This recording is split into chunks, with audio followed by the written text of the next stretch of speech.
Marvin was raised in Tennessee.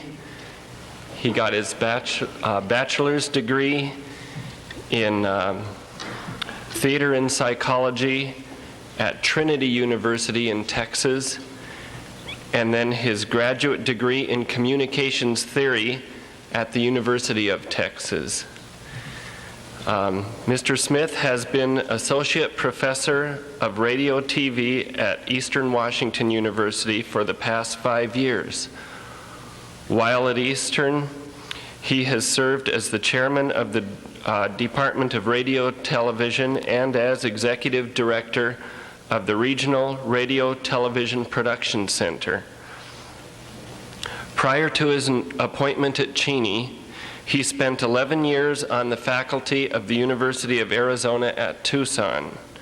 While on the faculty, he also served in a variety of professional staff positions, including a term as special assistant to the director with responsibility of policy analysis for the university on telecommunications issues.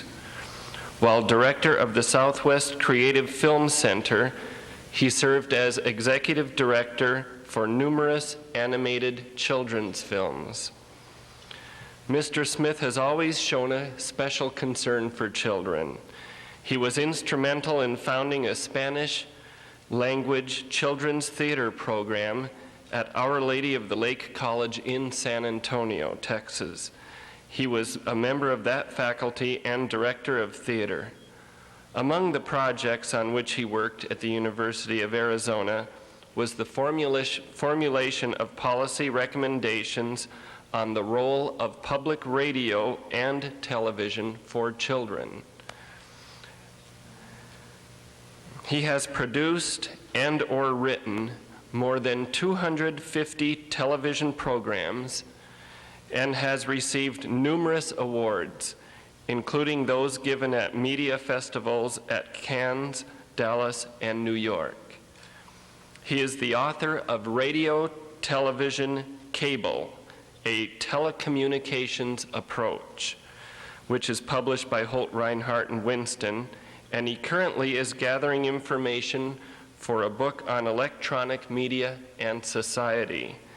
He is a principal with Beth Ann Carr and Associates. Beth Ann Carr happens to be his wife. Beth Ann back there, all right. She is a former associate producer for a film that any of us with kids know, a TV show called Mr. Rogers, okay? And she is now a consultant with public television.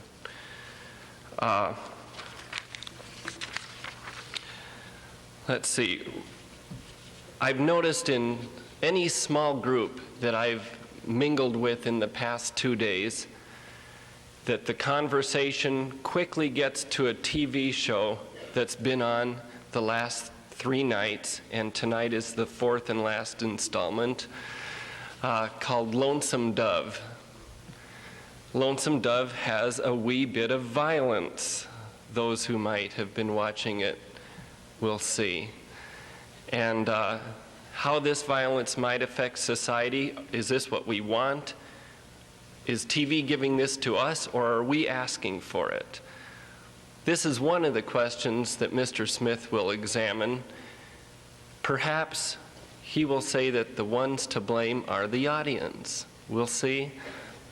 Let's please welcome Marvin Smith. Let me ask that if you are going to a class at 10 minutes to 2, that once again Dr. Bennett has said that you can stay to this program as late as it lasts and tell your 2 o'clock instructor that he said it's okay. All right? And when Mr. Smith is done with his talk, please come on. Those of you who do have to get out of here, please do so. The rest, drift on down to the front for questions. All right, let's welcome Marvin Smith.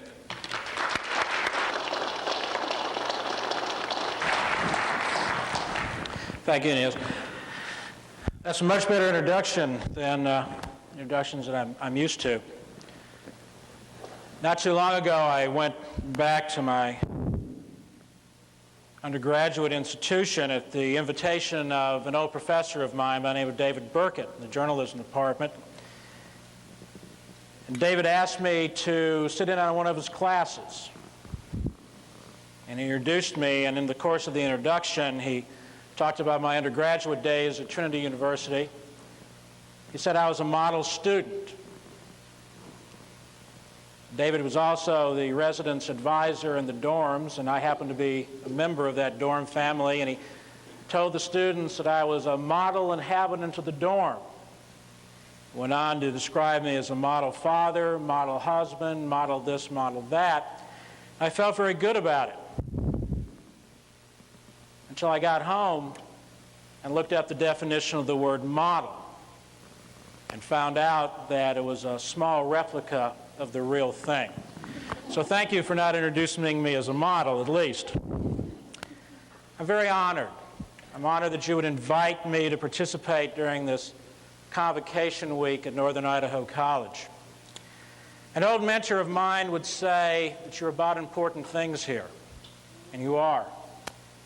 Activities such as this Convocation week are an important part of the process of higher education. Institutions of so-called higher education have in recent years neglected the shaping of the mind in favor of the honing of skills. I'm really pleased to see here at this academic community that you're seeking and have succeeded in balancing the two. About 6-8 weeks ago, as I examined your agenda, it struck me that you're illuminating some of the great themes of our century in this convocation. Each one of these themes has been linked by the common theme of oppression. You've chosen television as an item on your oppression agenda. The linkage of television with oppression is an interesting one. In one sense, I think we're giving television a lot more importance than it deserves. While there's a seam of television programming that attempts to address matters important to our society, the vast majorities of programs that are shown on television are really not terribly important. I've been teaching, working, seriously thinking about television for almost 20 years. I've used a lot of adjectives to describe television: boring, inconsequential, inaccurate, uplifting, trivial, silly, important, unimportant, good, bad, ugly, entertaining, but I've never used oppressive. Television viewed through the glass of impression transforms it into a very scary thing, and perhaps rightfully so. For the idea of oppression carries with it a host of negatives. Oppression is something that weighs heavily on the mind, the spirit, the senses. I will admit that television does weigh heavily on the minds of some, perhaps even most. For few people in our society today have no opinion of television, and if we are to believe recent surveys, most of those opinions are negative. But oppression also has other characteristics. Things that are oppressive keep us down through the use of cruel or unjust power or authority. It burdens us with harsh imposition. It represents tyranny. In this sense, I believe the linkage of television with oppression may be overstating the case. For it's not television that is oppressive. It is how it is used and what we demand from it that has transformed an entertainment medium into something else. Now, television is an umbrella word. It includes two forms of the medium. Broadcast television includes stations licensed to local communities by the Federal Communications Commission, and cable television is a category that includes non-licensed units that deliver their signals to other places via wire. Its commercial forms notwithstanding, television is and will continue to be at its most fundamental level a business. It is founded on two distinct economic models. Many critics of television programming state unequivocally that it is the system itself that is the problem, that what they see as the mediocrity of the medium is a result of fundamental structural problems. So prevalent is this point of view among legislators and social engineers that the American system of non-commercial broadcasting was set up as an alternative economic system. The theory was an alternative system would produce high-quality programming. The first model, and the model with which we are most familiar of television, is the advertising support model. Like other media, such as newspapers, radio, bus cards, billboards, magazines, direct mail, commercial television is a part of the advertising business. Commercial television, broadcast networks, and stations are in the business of selling audiences to advertisers. The cable program services found in the basic cable tiers, program services such as ESPN, the USA Network, and the Discovery Channel, are in exactly the same business. In its crudest, most fundamental form, the product of the system is people or audience, and the business is selling audiences to advertisers. Now, this exchange of money seems simple, but the model is complicated by further economic exchanges made between the audience and the station and the audience and the advertiser. In return for providing the television outlet with attention, the audience receives programs which it uses for a specific purpose. The use of the programs for entertainment dominates. The exchange between the advertiser and the audience involves the swapping of goods and services offered by the advertiser for money provided by the audience. The advertiser and the station are in the business of making money. The audience gets both programming and goods and services for which it pays. While free television doesn't require the viewer to pay directly for the programs they watch, all consumers eventually do pay for programs through increased product costs. The advertising costs are passed on to the consumer whether they view television or not. I hasten to add that the costs of other advertising media are also paid for by the consumer. It really doesn't matter whether the television is found or whether the advertising is found on television or radio or newspapers. It is the consumer that still pays. The concept of spreading the cost of television equally among heavy, moderate, light, or even non-viewers is reason enough for many to object to television. The program exchange model is much simpler. It meets the criteria of letting those who use the service pay for it. In this system, the program provider, generally a cable company, sends programming to the audience in return for money. The program provides ranges in quantity from an entire Monday through Sunday schedule to single programs that are bought on a pay-per-view basis. The examples of this model are found primarily in the cable television industry. Home box office, the movie channel, Showtime, Cinemax are all premium paid channels for which the viewer pays extra. First View Connection and Home View provide programs on a per-event basis. Does either model do a better job than the other in providing quality programs? Both models share a common economic concern. The program providers must attract an audience in sufficient numbers to pay for the programming, cover the cost of delivery, promotion, sales, and other operations with enough left over for profit. If the programs are not sufficiently appealing to the audience, then the audience won't watch. First, let's look at the advertiser-supported model. Many years ago, filmmakers and radio programmers learned that the best way to attract substantial numbers of listeners was to entertain them. Audiences continue to be attracted to radio stations that are fun, that titillate, that shock, or all three. Television programmers have learned that lesson well, and so has the audience. It really doesn't matter if it's a movie, a half-hour television situation comedy, or a news program. The expectations of the audience are that the program will have entertainment value. If the entertainment value received is not enough, the audience will shift its attention to another channel. And in the advertiser-supported model, loss of audience is loss of product. Program content is important to broadcasters to a point, but it is more important that the program elements attract viewers in sufficient numbers and in the demographic categories valued by advertisers. Broadcast programs are designed to appeal to a mass audience.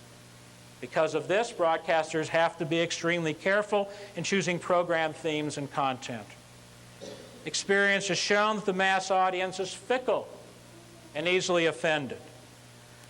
Programs must have appeal throughout the entire program. If the audience becomes the slightest bit displeased, they'll change channels.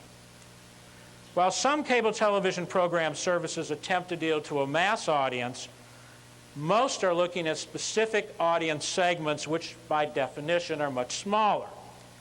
However, size of the audience does not change the intent of the audience. These audiences still have the same desire to be entertained, and so it would appear from the data they have an even greater propensity to change channels. Television programs are carefully designed to maximize audiences through constant entertainment. What you see on a broadcast television screen is not what program executives want to see, but what audiences have told them they want to see. All of us have, at one time or another, seen our favorite program canceled. The reported reason was that it had low ratings. The report was correct. Low ratings don't mean that no one watches the program. Low ratings don't mean that no one enjoys the program. It simply means that not enough people watch the program to make it profitable for the station or the network to continue programming it. I have never met a broadcast viewer who hasn't had at least one of their programs canceled. None of these individuals thought that their favorite program was trash. No one has ever said to me, "Yes, I know it was mindless entertainment and a waste of my time, but it was good mindless entertainment, and frankly, my time is not all that valuable." To the person, almost everyone bemoaned the fact that commercial television simply had no room for quality programming. Quality as defined by them. Neither quality nor the lack of quality is the issue in advertiser-supported television. The issue is, will the numbers stand up? If nightly broadcasts of the New York Philharmonic or the Metropolitan Opera would draw a larger audience than the Bill Cosby Show or Married with Children, I guarantee you'd see the New York Philharmonic. If a large enough audience wants exposure to Irish Renaissance poetry, you're going to see it. But the vast majority of the American people don't want that kind of programming. They don't want to work hard when they get home from work. They want programming that is novel, comfortable, and entertaining, and doesn't make too many demands on the thought process. The old axiom that said no one ever went broke underestimating the taste of the American people is unfortunately as true in the television broadcast industry as it is in other aspects of life. The economics of the business demands that mass audience programming appeal to the least common denominator. When you condemn the programming on broadcast television, you are not condemning the economic system or the television programmers. You are condemning the taste and programming preferences of the mass audience.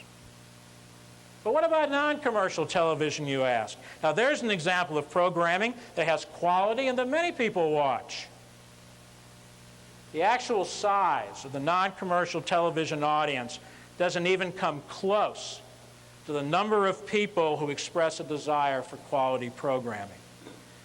Much of the support for public television is the result of the so-called halo effect.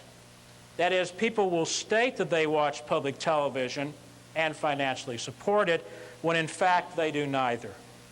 The primary motivation is to keep from looking like the average clod who wants only mindless entertainment. If all the people in the United States who claim to watch and support non-commercial television really did so, it would be one of the great success stories of mass media. There are many critics of television who infer that everything on television is worthless. It simply is not true. The three commercial television networks can and do present high-quality entertainment programming. In fact, given that the program offers are driven by the desires of the audience, the overall quality of television is surprisingly high. At times, it achieves true brilliance. In this sense, television is no different from the print media. A quick inspection of the shelves of a bookstore demonstrate that broadcast television is not the only medium to suffer from lack of overall quality.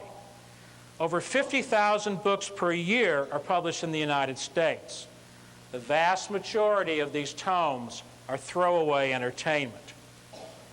A commercial television station broadcasts in excess of 6,500 hours of programming annually. To be sure, much of that programming is not high quality. In fact, the vast majority is not. Yet the economics of the industry demand the programming appeal to the mass audience, an audience that has shown consistently it prefers trash to substance. In fact, it's absolutely amazing that we get as much quality television as we do. Much of the programming that we have on today, in 1988, 1989, will be watched and admired 20 and 30 years from now in the same way that we watch and admire the fine dramatic programming of the 1950s and 60s. Those who demand that broadcast television provide a continual lineup of high-quality cultural programming are simply unrealistic in their expectations for the advertiser-supported part of the medium. Well, how about the program exchange model, which features that direct exchange of programming for money? Don't you think that this model would be better able to meet the needs of that special audience who demands something more than lowest common denominator programming? While this model is concerned with audience size, the audience is not the product. The programming is.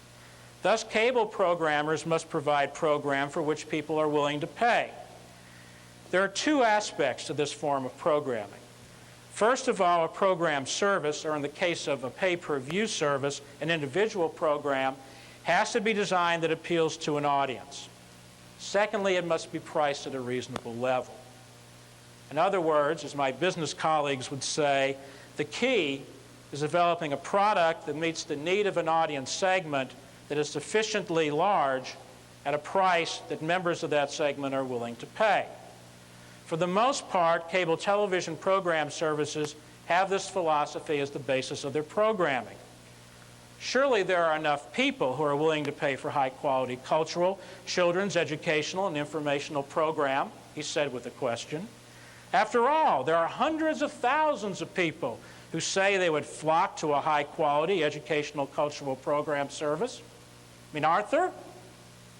The fact is, there really isn't that audience. A decade ago, the concept of a wired America seemed within reach.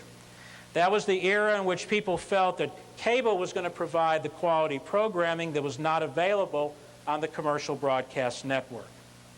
Today, when people are asked why they signed up for cable, 93% said that they did it to have more and better choices for programming.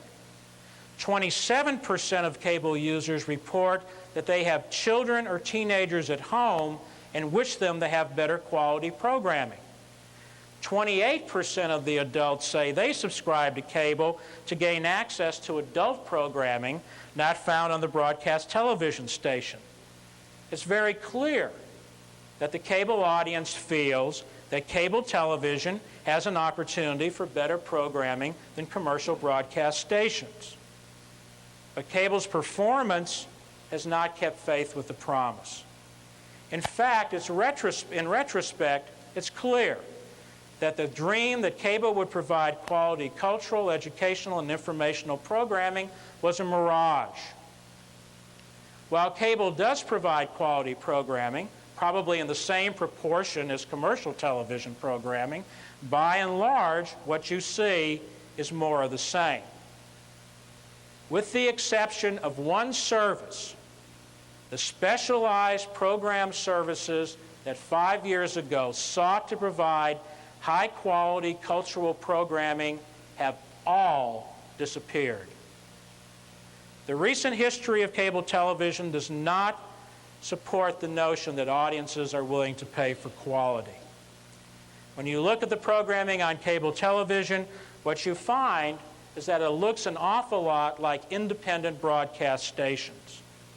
In fact, cable has become a repository for off-network, hour-long programs that broadcast stations will not buy in syndication. The sole exception on cable is the Arts and Entertainment Network, a basic service that's found in 36 million homes. But when you look at the arts and entertainment schedule, what you find is that most of it is made up of old CBS documentaries, old public television programs, movies, and comedy specials. Other than that, and other than the few cultural programs that you find on A&E, it is, as Newton Minow said in the mid-1950s, a vast wasteland out there.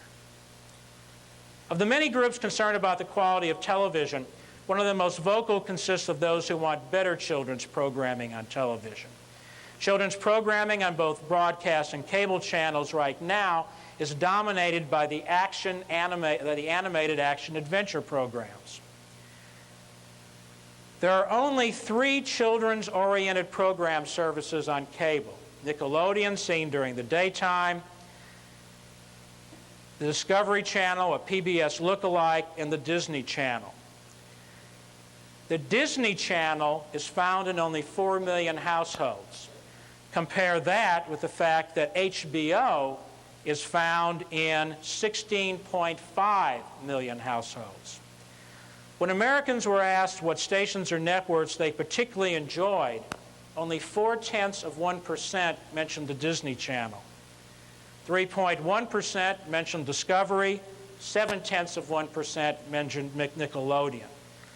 Over 25% of the respondents mentioned one of the 3 commercial networks. It's clear from consumer acceptance data that people are willing to complain about the lack of quality programming, especially children's programming, but are unwilling to watch it in sufficient numbers for it to be viable on either advertiser-supported television or in the cable portion of the business. The irony is that the wiring of America has done much to erode the potential of television. The television of abundance, which was a dream of a decade ago, is now a reality without an appreciable increase in quality. The result has been programming that is more of the same and a significant fragmentation of audience. Network audience share is down from 90% 10 years ago to 67% today. And as we've already seen, when the audience numbers go down, product is lessened and revenues fall. The crisis is being seen in the amount of money that the commercial networks have to develop and pay for programming. 5 years ago, the 3 commercial networks paid between 105% and 120% of the cost of the production of the television series that you see in prime time. Today, the networks pay on the average of 70% of the cost of production. Less than 9% of the series that are seen on commercial television every year go on to syndication. The question is, for how much longer can we continue deficit financing of television programs? Because frankly, it is not a business that pays these days. Now, what has this lack of quality or at least the perception of lack of quality on the part of the audience, done. A recent survey conducted by Frank Magritte and Associates suggests that the consumer is increasingly dissatisfied with what they see on television. Big news, huh? Well, this dissatisfaction, though, is seen in a number of different ways. When viewers were asked whether they were watching television more or less than 5 years ago, 47.4% of the people responded less. 27.2% said the same. 25.1% said more. Now, given that household viewing has consistently risen during the same period, this seems to indicate that a fewer number of households are doing a significant amount of viewing each day. The trends indicate that families with household incomes below $30,000 per year are watching significantly more television than those whose household incomes are greater than $30,000 a year. But audiences respond in a different way when you ask them how difficult it would be to give up television. When asked if you could give up television for a month, a slight majority of the viewers, 50.6%, reported that it would be very or somewhat difficult to do without television. When faced with the 6 months without television, 75% of the respondents said it would be very or somewhat difficult to do. This latter response is interesting, and I think could be the result of one of two things, among others. One of the most obvious is that viewers, although they're fundamentally dissatisfied with television, have nothing else to substitute for it over the long term. Another explanation is that audiences really aren't as dissatisfied with television as they say. Again, we may have a situation similar to the halo effect, only in this case, viewers are bombarded with stories about how bad the media is and reflect that on public opinion surveys.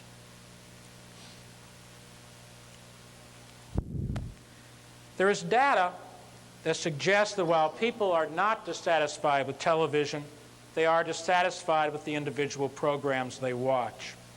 The combining of a fundamental dissatisfaction with the ability to remotely control the changing of television channels has turned us into a nation of grazers. An audience of viewers who spend their television watching hours moving from one channel to another in search of something. The average viewer watches slightly over 8 channels per week. Cable viewers watch slightly over 11 channels per week, while those without cable watch about 5 channels per week. Almost all of the 11-channel per week data is explained by the presence of a remote control tuner. While the data on the number of channels viewed is interesting, what is even more interesting to me is the number of viewers who change channels during a program. Almost half of the viewers change channels during a program, with younger viewers more likely than older viewers to engage in such a behavior. As early as 1983, there were indications that the audience was dissatisfied with the programming. The use of the remote control box has finally given couch potatoes the control exercise trade-offs they've been looking for. Many viewers watch 2 or even 3 or more programs at the same time. When asked why they flipped from one program to another, almost 30% reported that they were bored with the programs they were watching or wanted to ensure that they weren't missing a better program. Less than 1/4 of the viewers indicated that they were dissatisfied or trying to avoid commercial messages. Viewers who flip programs were asked, "What makes you stop flipping?" 2 answers were significant. 1, when they find something visually interesting, and 2, when they find something familiar. Much of television bashing seems to originate from the idea that it does something to us. Images of television forcing viewers to do things or buy things that they don't really want to do or buy and wouldn't do under any normal circumstances haunt us. Perhaps one of the reasons is that we have a Puritan guilt that's associated with anything that's entertaining. The effects of television on society have been studied and dissected by literally thousands of social scientists and tens of thousands of studies. After 3 decades of study, it has been demonstrated conclusively that we cannot determine the relationship between television and society or the influence of television on behavior. We cannot determine that. Do television programs that portray acts of violence stimulate violence in children? The answer is yes. Television does stimulate violent behavior in children who have a tendency to act out in violent ways. Do television reinforce stereotypical views of sex roles and ethnic minorities? Yes, they do. In some people who have a tendency already to act in that direction. Do television news and public affairs programs set political agendas? Again, the answer is yes, but not to any greater or lesser extent than any other media programs. Frankly, I believe we're asking the wrong questions. I do not wish to dispute the effects of television content on the individual is important to some people. The lack of a clear cause-effect relationship between television program content and behavior, although not scientifically demonstrated, is really meaningless to people who live in a mediated society. Common sense tells us there's a relationship, and we really don't need significance at the 99% level to tell us that. But I believe we're really ignoring the real issue. It's my belief, and others share this view, that the United States is going through the third great revolution in the civilization of the West. A revolution driven by the widespread adoption of television as a medium. A revolution that continues today. A revolution that is not about content, but about the medium and the way it is used. The first revolution occurred in the 5th century BC when Greece moved from an oral culture in which the alphabet, and hence writing, became the dominant form of communication. The adoption of written language denotes a new form of knowledge, a knowledge that has the ability to create the past in the present. The implications are that this new medium, writing, required the development of a new way of dealing with information. The second revolution occurred when the printing press became widespread and provided books and printed material to the masses. This, too, denotes a new form of knowledge and a new way of dealing with the structure of learning. The third revolution began in the 19th century with the invention of the first medium based on electricity, the telegraph. It has continued unabated and seen new inventions, all based on electricity, gain wide acceptance. The television is the purest embodiment of the revolution. The result has been a change from typographic to the image. Electronic media, particularly television, have become so accepted in this country that it has become the defining medium. That is, the television is the medium against which other media define themselves. At one time, print was the medium of public discourse. Television has replaced it and gone much farther. Television is no longer a part of public discourse. Television is public discourse. Television is no longer a part of culture. Television is culture. The major issues suggested by television are not those of social science, but of epistemology. Television is not content. It is a way of knowing, the primary means of defining reality. And to the degree to which it controls our time, attention, and cognitive habits, it controls our education and our intelligence. Frankly, I believe that an understanding of how that occurs and the potential consequences are more important than arguing about program content. Mass media are not equal in their abilities to handle certain types of truth-telling tasks. Each medium, like each symbol system, makes possible a unique form of discourse by providing a specific and limited orientation for thought, for expression, for sensibility. Print is not the equal to television in its ability to deal with the world of ideas. It is superior. Television is not the equal of print in dealing with images. It is superior. Media should be used for what they do best, not for what they hope they do best. Traditionally, new media were adopted by the society with little thought as to the consequences. Adoption was slow. The gaining of widespread literacy in the new media took generations. However, in just 4 decades, we have seen the very communications fabric of American society change.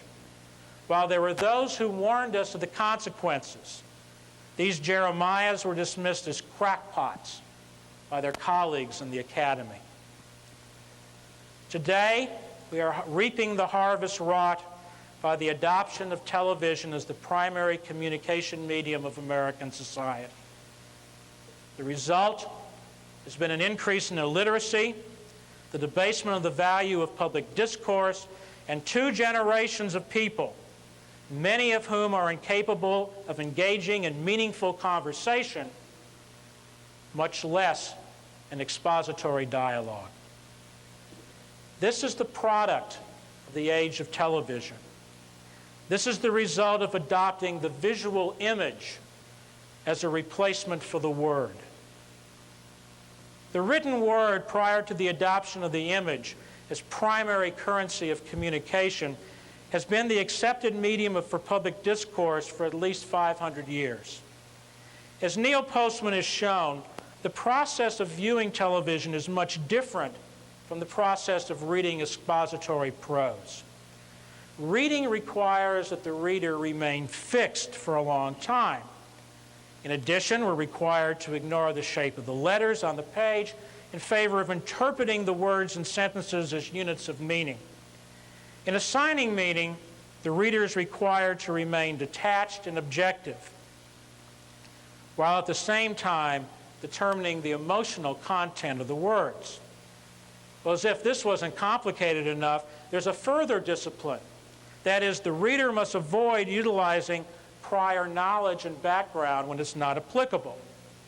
There's also the requirement that the reader remember the key points in the development of the text so that these points can be brought back for analysis.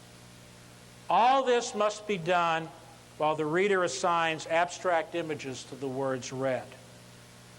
Reading and comprehending requires the ability to think abstractly. In the world of print or typography, intelligence is defined as the ability to work in a world of concepts and generalizations.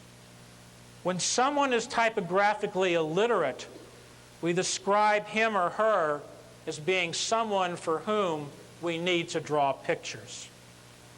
Print is an excellent medium for dealing with criticism or analysis of reality, something for which the visual image is not nearly so well adapted. The process of television, when compared with print, is not nearly so demanding. The viewer need not be confined to one place for very long. Indeed, long messages on television are discouraged, for viewers have short attention spans. Information, when the presentation of information is needed, is presented in small, self-contained units. In general, context for the information isn't present. In addition, the medium uses not words as its primary means of communication, but images. While print uses the currency of abstract ideas, television's intellectual coin of the realm is the viewer's emotional response to the visual. In the syntax of television, the image is the word and the content is emotion. Television is a medium of constantly changing visual images that may or may not have a relationship to one another. If a relationship is required, then the individual creates it. Television is everything that print is not. And television as a medium is simply not equipped to handle the rigors of expository thought and expression. Now, this is not the fault of television any more than the inability to reflect the reality of the image is the fault of typography. It is not the fault of television that it is not greater than the sum of its parts. The fact is, the parts of television are not meant to add up to anything.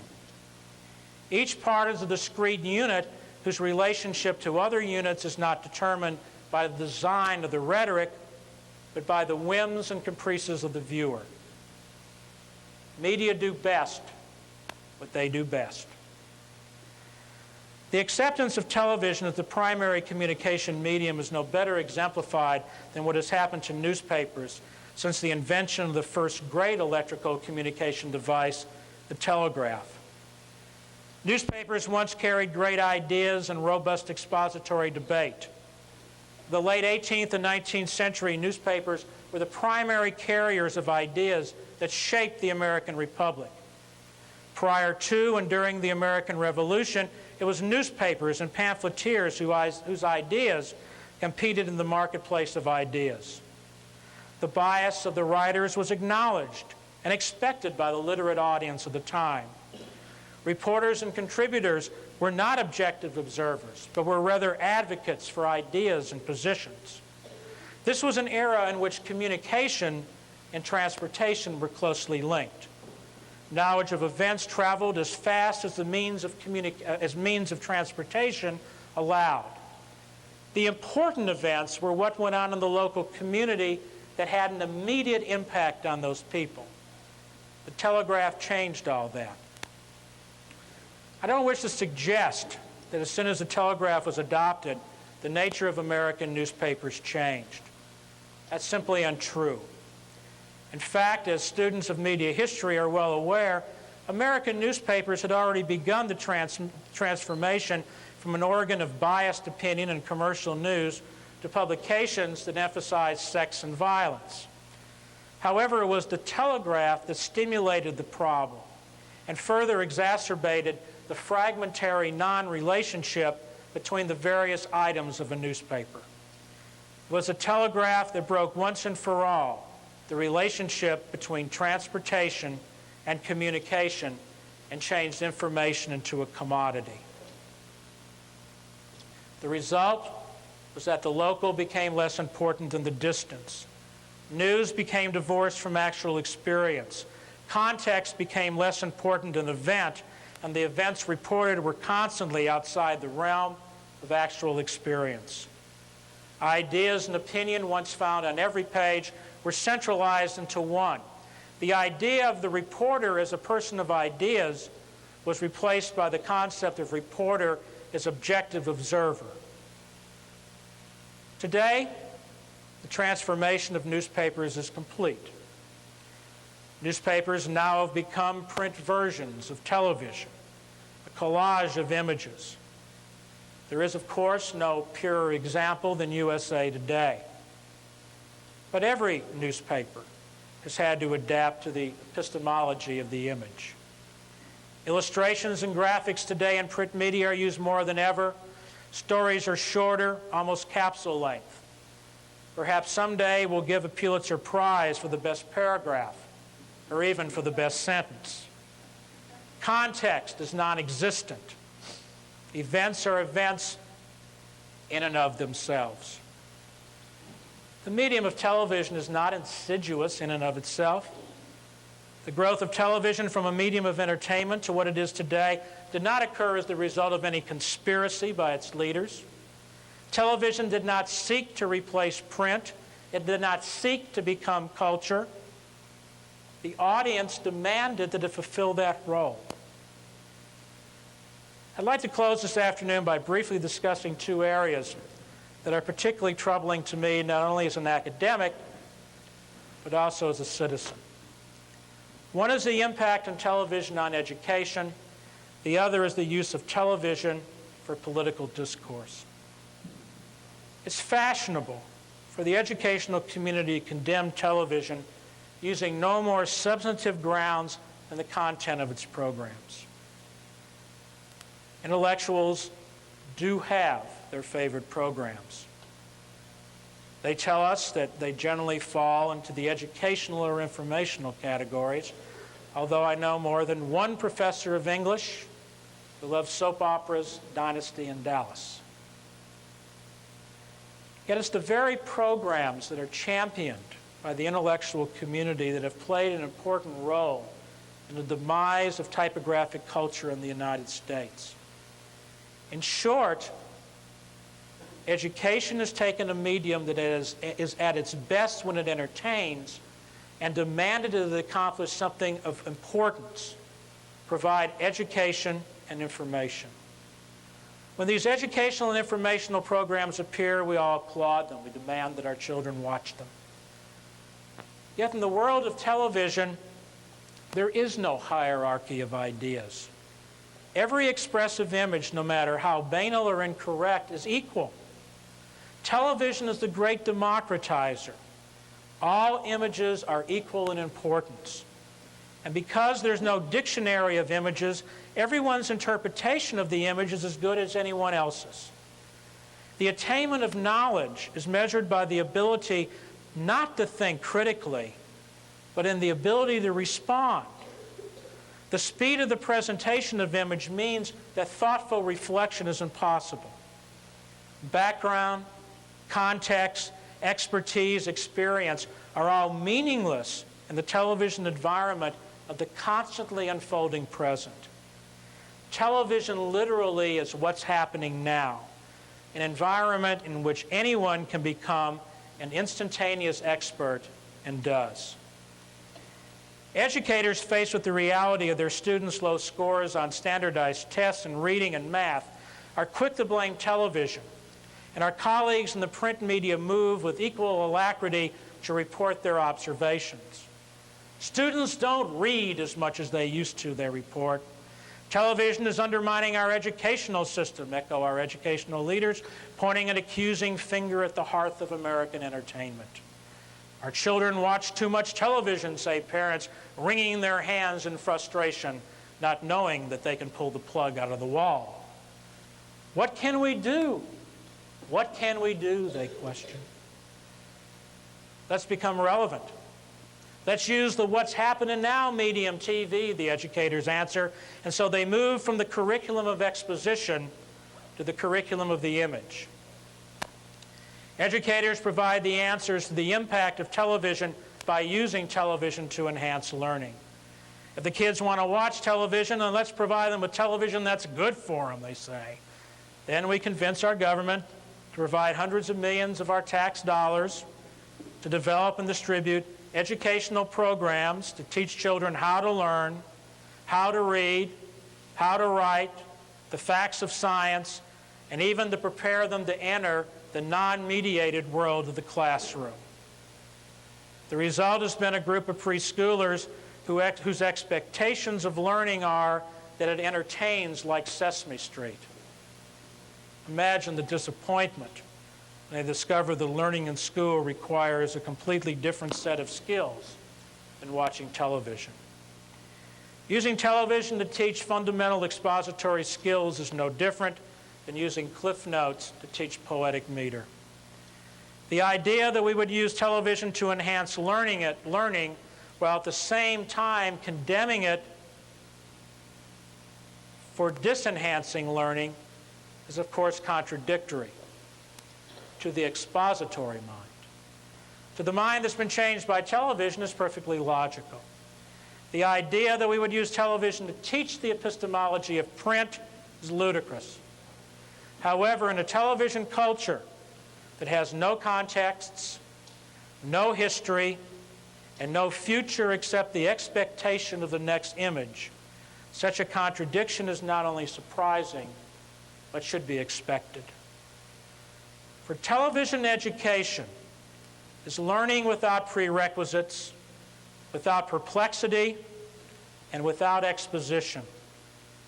Television knowledge is images without context, without linkages, and without meaning in the typographic sense.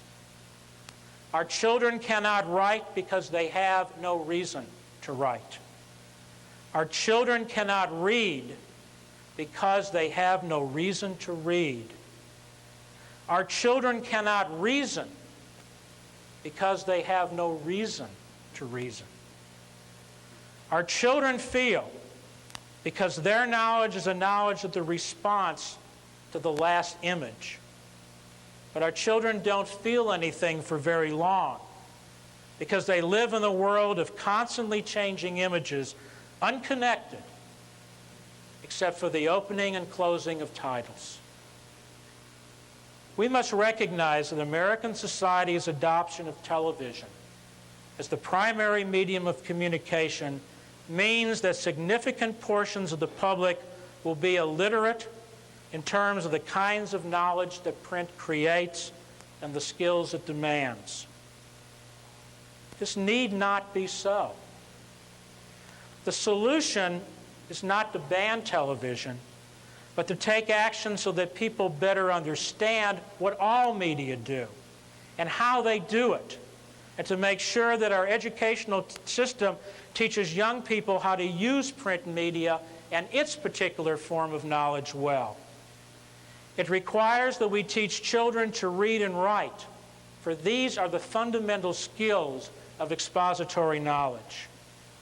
We must demand that those who teach our children to read and write be able to read and write themselves, and to be able to practice the discipline that expository knowledge demands.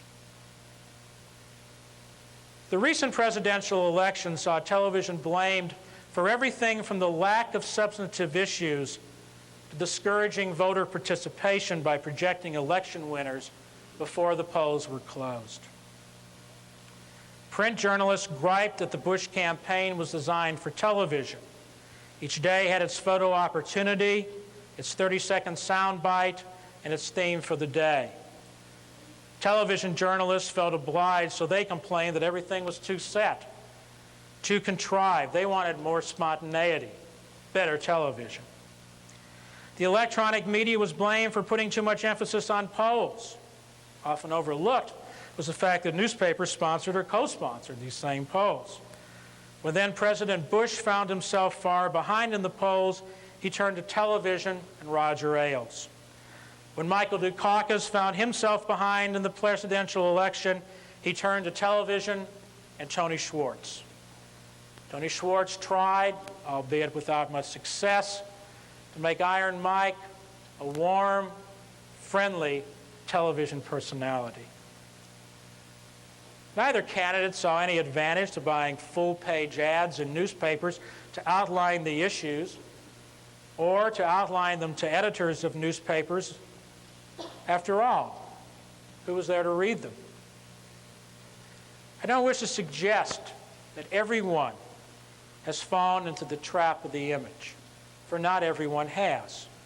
There are hundreds of thousands, perhaps millions of persons who have not succumbed to the age of television. These people, because they have expository skills, become our leaders. They become the people who reason. They become the people who debate. They become the people who criticize. They become the people who identify the problems of society. They become the people who find solutions, and they are the people who manage the process of change, because these skills are expository skills. We don't have literacy requirements to vote anymore, and for good reason. But in the age of television, it is not reason that gets you elected. It's image. We choose our political leaders based on criteria that have absolutely nothing to do with their ability to think or perform. Michael Dukakis was right. It is about competency. The competency to deal with the images necessary to get elected, and the competency to do something once you're there. We select our leaders based on the same images found on MTV or Dallas or Monday Night Football. In the age of television, how can it be any different? The danger if this situation continues is that we really will develop into a two-tiered society. One tier will consist of the image experiencers. The other will be the image producers and those who can handle exposition. The fear is that never the twain shall meet. It concerns me that so many people feel so bad about television.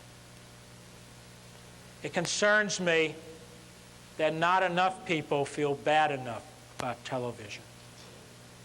Television is without question the single most important source of entertainment in the United States. It is our cultural narcotic, our soma in the true Huxleyan sense. If this nation continues down the road to expository illiteracy, our culture as we know it will die. Our society literally will, as Neil Postman has said, amused ourselves to death. And that's really oppressive. Thank you very much.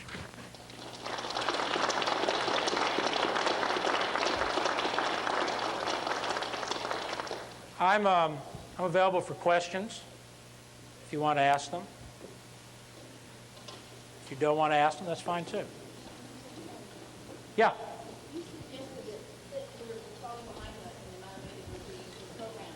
Maybe one of the problems with television and the advertising is that there has been too much money involved in it. Maybe it needs to fall back to where it's falling back to the advertisers have as much power with television. Yeah, I think that's, that is something that may happen. The issue is, though, television is an entertainment medium. Okay? And so it's when we ask it to do something, advertisers are not asking for television to do anything other than what television is equipped to do. Okay?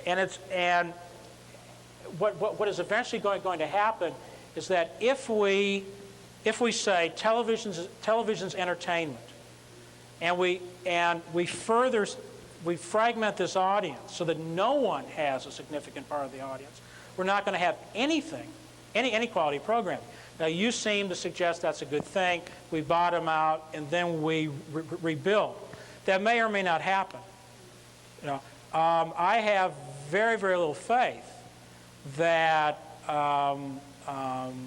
funds will be available or that we will develop the decision-making structure, okay, to deal with so-called quality television. The British have experimented with the BBC for lots of years, and the British now are moving away from the BBC. What happens when you set up a board or a group that's going to choose programming is that you develop the same sort of tyrannical bureaucratic structure as you would have were we to put all of television in the Department of Commerce or the Department of Education, God forbid. I'm reminded that one of the earliest proposals for broadcasting was to have the government control it. And the proposal was for radio broadcasting to go into the Post Office Department. Can you imagine if the Post Office Department ran broadcasting today, what would happen?